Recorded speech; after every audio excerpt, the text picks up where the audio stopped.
questions to be asked over on the Israeli side, but what about our own intelligence capabilities?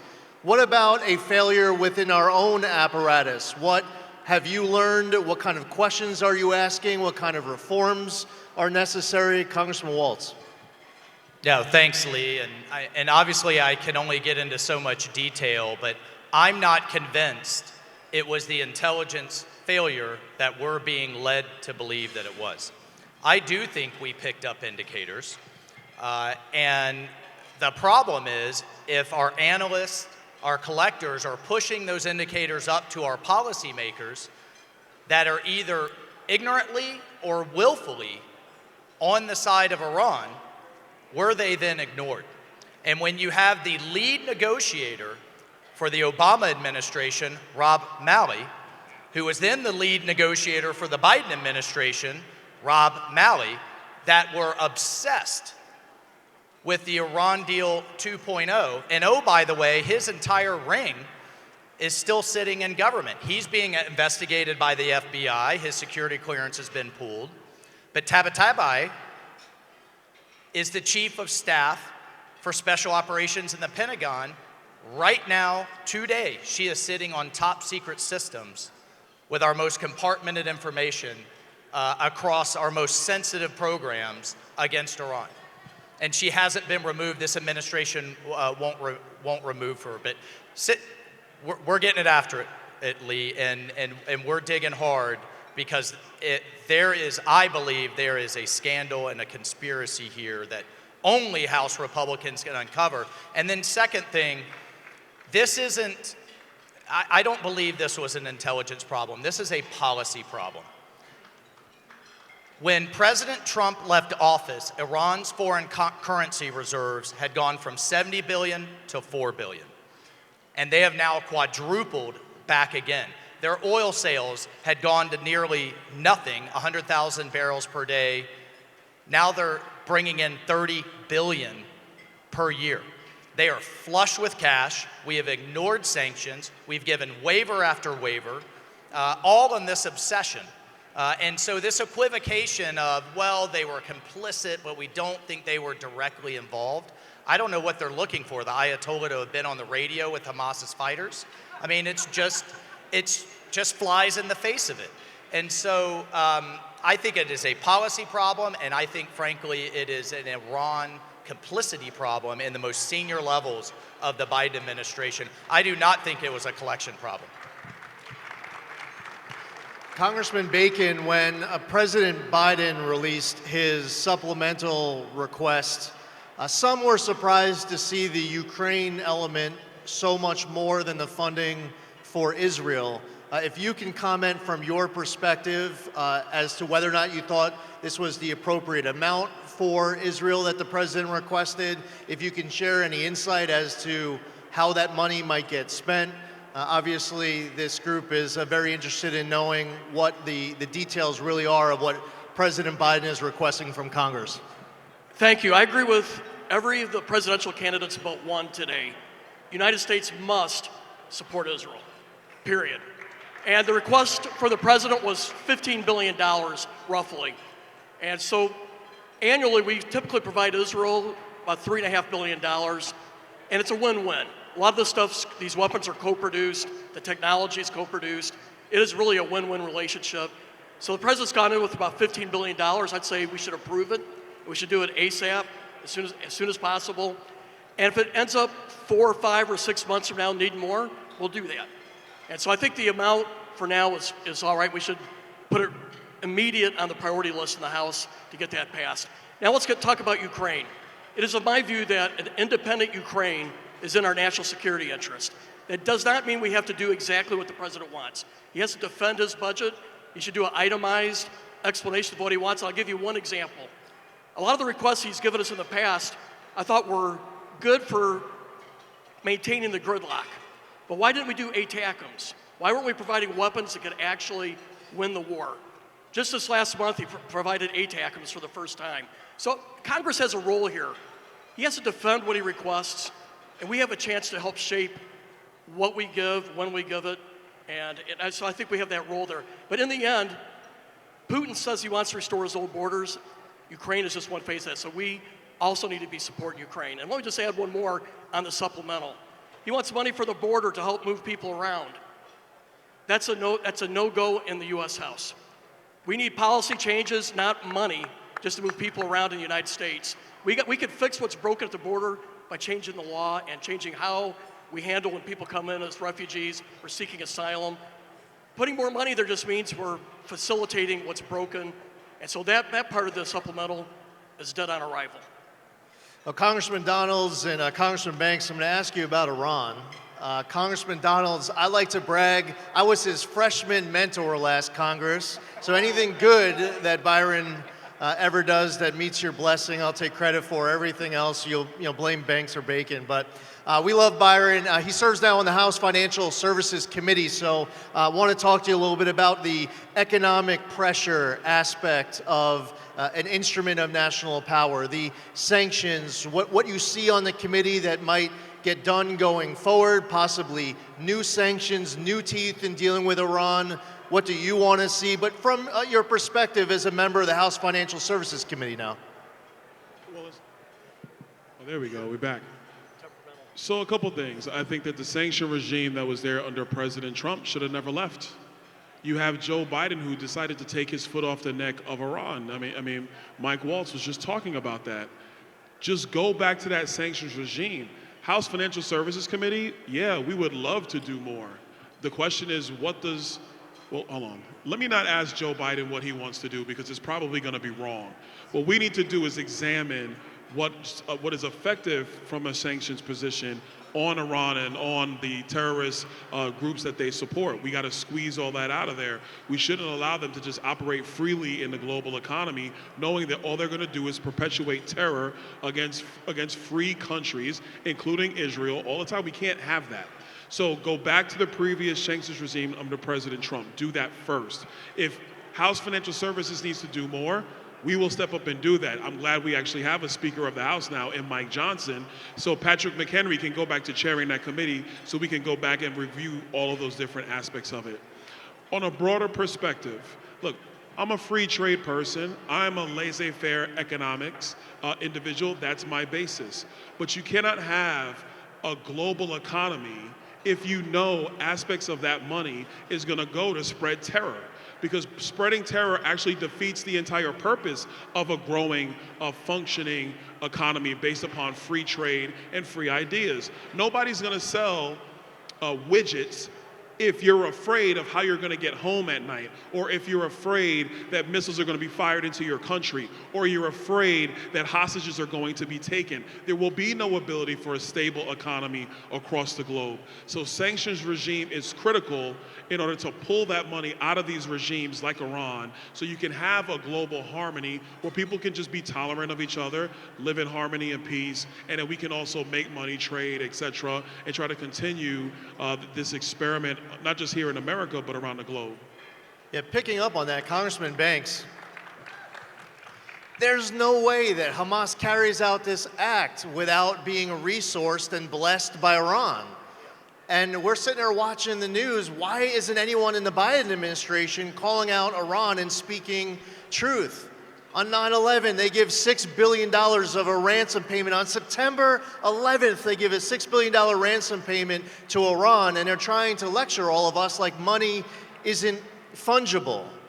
Congressman Banks, picking up on what Congressman Donalds was just talking about, what are you proposing? Because I think you have something special to announce here for everyone who'd be really interested in this. Yeah, so we have to go back to what we know worked, and that's the maximum pressure campaign. Byron put it very well. Under Trump, we put our foot on the neck of Iran and their economy, and it worked, and it cut off funding to Hezbollah and Hamas in the process. Last Congress, I introduced the Maximum Pressure Act to codify the Pompeo-Trump 12 points of the maximum pressure campaign, and we had 140 co-sponsors in the Congress, including Billy Long, including the new Speaker of the House, Mike Johnson, a broad group of 140 Republicans. But Lee, we were in the minority then. Now we're in the majority. Now we control our own destiny. It's time for Congress to act, and that's why this week I'm reintroducing the maximum pressure campaign act that's endorsed by RJC. We have 70 original co-sponsors already. You can help by reaching out to your member of Congress today and asking them to sign on to it. It's just that simple. We know it worked under Trump. When President Trump got us out of the disastrous Iran nuclear deal, that was a very important moment. But then Biden comes back to the White House and he immediately wants to renegotiate and reopen the deal. I ask many of my friends on the left, who is the political constituency to renegotiate another Iran nuclear deal? And even they can't answer it. There's no political constituency in America except for the pro-Hamas caucus that controls the Democrat Party today that wants us to reopen another Iran nuclear deal and appease the biggest state sponsor of terrorism in the world. We can't let them get away with it anymore. These are honorable men who live a life of integrity, but they were all aware that Billy Long was offering a $45 bill for the first person who mentioned his name. So, Jim Banks, congratulations. We miss Lee Zeldin. I knew what I was doing. So Congressman Waltz, obviously this is a group really interested in knowing what's at the top of the plate right now for the House Foreign Affairs Committee. Congressman Waltz is a member of the House Foreign Affairs Committee, so if you can give us a little insight, what's at the top of the agenda? Well, I will tell you, if I could just add to what Jim Banks was just talking about on the hostages. My wife is with us today, Julia Neshwat. She was President Trump's hostage negotiator in the State Department. And let me tell you something. And also a combat veteran, more tours than I have. So, you husbands out there, you never win an argument. I literally never win an argument, ever. But listen, President Trump got 63 hostages out from all over the world. North Korea, Iran, we can walk around the world, Venezuela, Colombia, never paid a dime. There is a reason that a record number of hostages were just taken, because what does the entire world learn? The price has gone way up for what they can get. You take a celebrity, you get the world's largest arms dealer in Victor Bout. You take Americans in Iran, under the first Iran deal, it was about $400 million per head in pallets of cash. Now that's tripled to $1.2 billion. This administration is rewarding and therefore incentivizing the taking of hostages around the world, and the message has to be flipped on its head. And this we are working on out of the Foreign Affairs Committee. You touch the hair on an American's head, and all hell is going to be released on you. And mandatory sanctions are going to come in place. So if you get a weak president like Biden, it's going to come out of the Congress. The other piece is, look, China is buying Iran's oil, left, right, and center. And we are going to pass out of the Foreign Affairs Committee secondary sanctions on their ports, secondary sanctions on their shipping companies, secondary sanctions on their banks and other financial institutions. Once we start raising the cost for China for buying Iran's oil, I don't know, maybe they won't have anywhere to sell it. And we get a secondary hit in terms of turning the screws on the greatest adversary that we've ever faced, which is the Chinese Communist Party. So we are, as Representative Banks was just saying, we in the Congress are going to have to codify in law because these sanctions, because otherwise you're going to have Biden throwing them away every chance he can get. That's what we're up to in House Foreign Affairs. I have a question for Congressman Banks, and then one final question for Congressman Donalds and Congressman Bacon. And I just want to say thank you to all of you for your help with last year's races.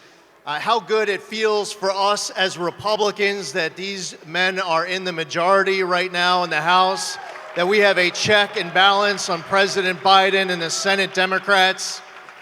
I see Ed Cox, the chairman of the New York State Republican Party, is here. We have now the most Republican delegation in New York that we've had in 30 years.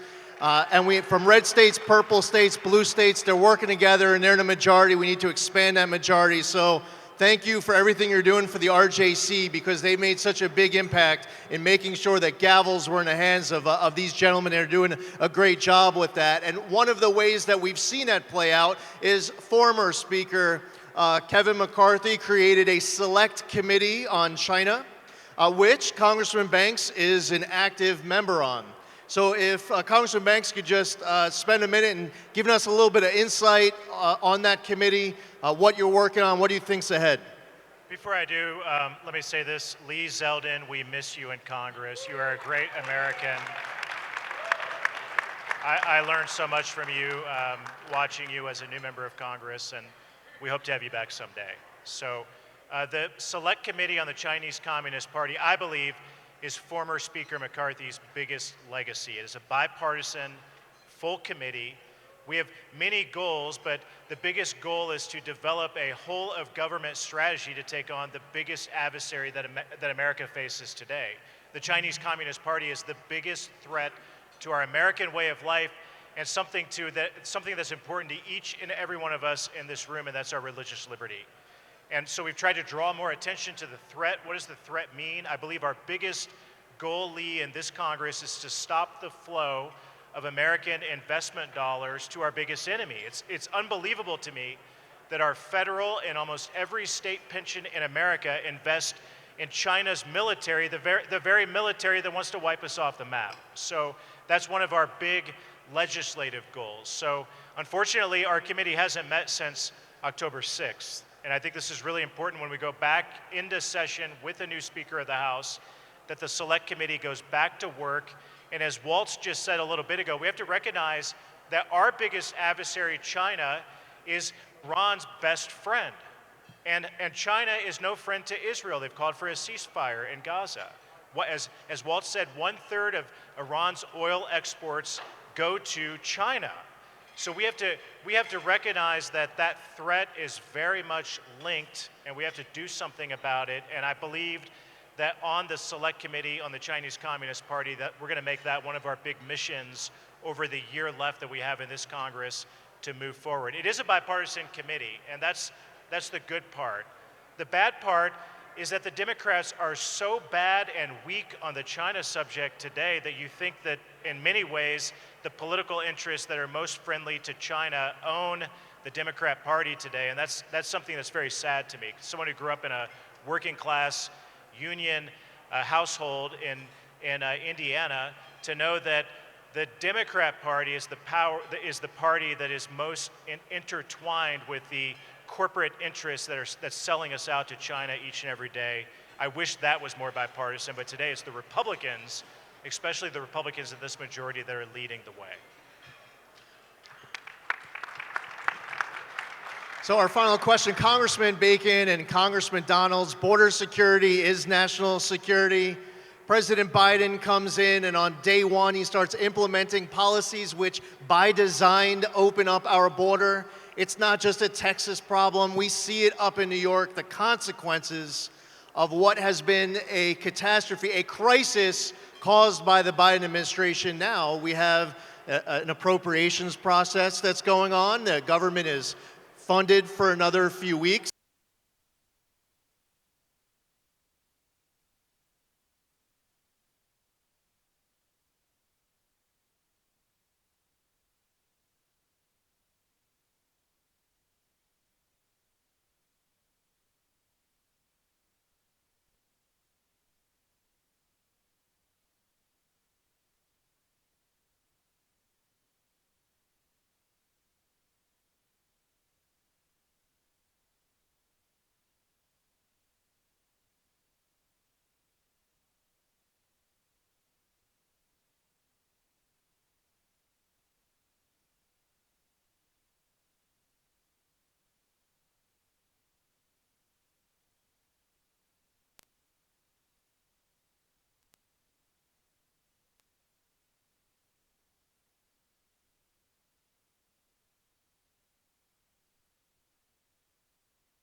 Okay, we got 8 minutes.